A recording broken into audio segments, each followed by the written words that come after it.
everyone, welcome back to my channel. My name is Odiri, but you can call me Odi for short. So in today's video we are going to be talking about pattern abbreviations as well as labeling. So let's get to it.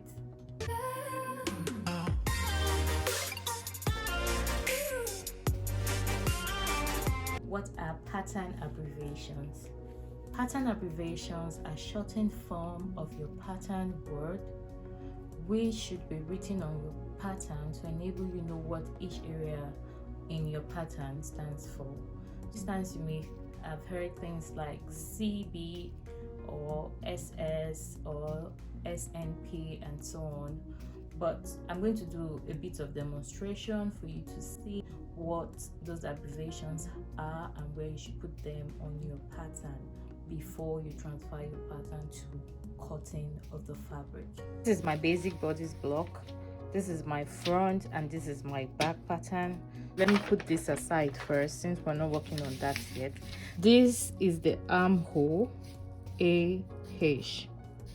There are some times when your neckline will be almost as deep as your armhole. So imagine if I have a neckline that is this deep. Some people may become confused and not know which side is the armhole and which side is actually the center front. So SS simply means side seam.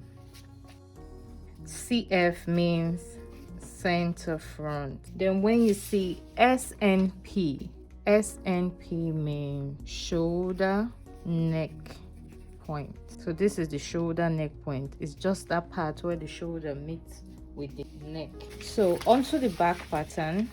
This is our center back, center back. This is our armhole, just like the front, AH. This is our shoulder. The whole of this is our shoulder line, SH. Now this point where the neck and the shoulder meet is known as the SNP.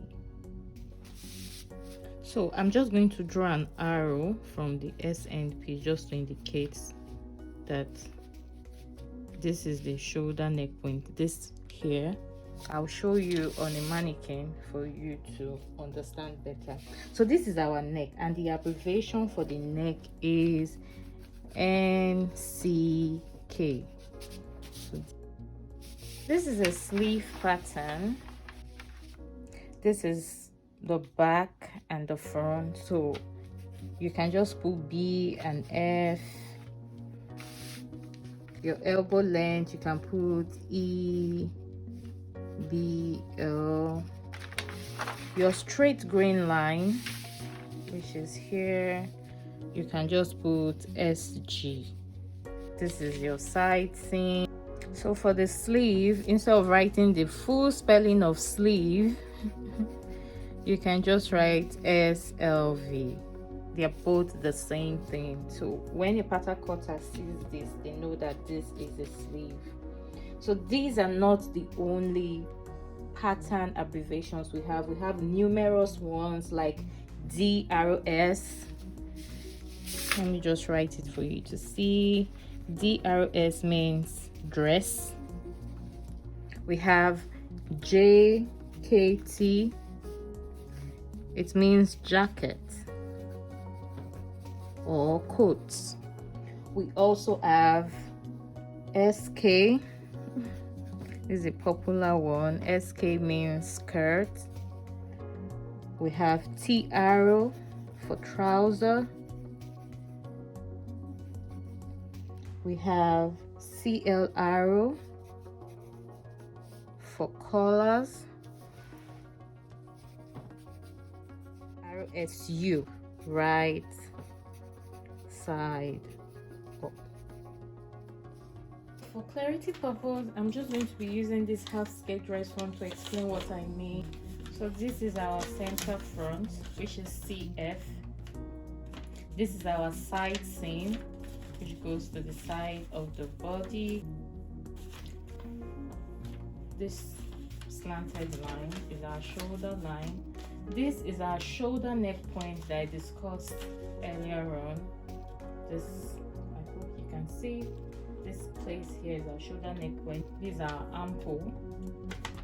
So if I take this to the back, so this will be our center back. This will be our side seam. It goes towards the side. This is our shoulder and neck.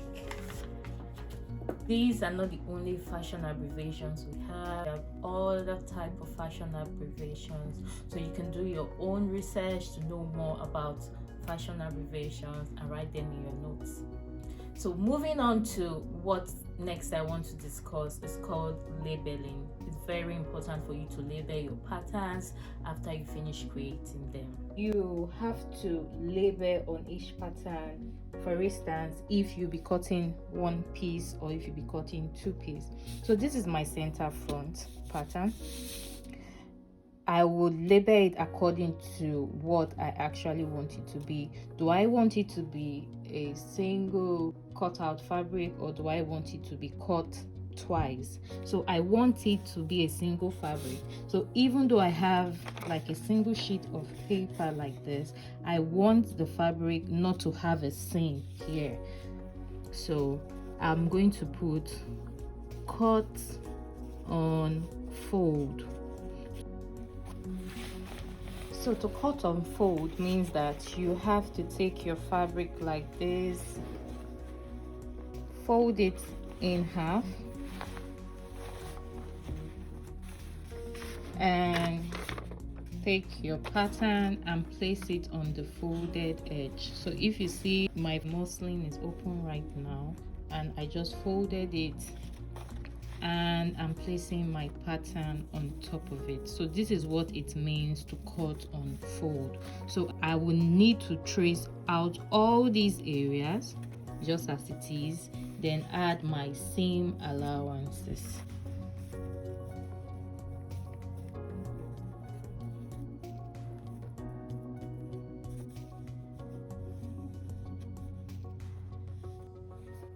So this is how the pattern should look like. And if I should cut this now, it's going to be on fold. So if I should take out this pin and notch, always remember to notch. If I open this now, you can see that we have just a single piece.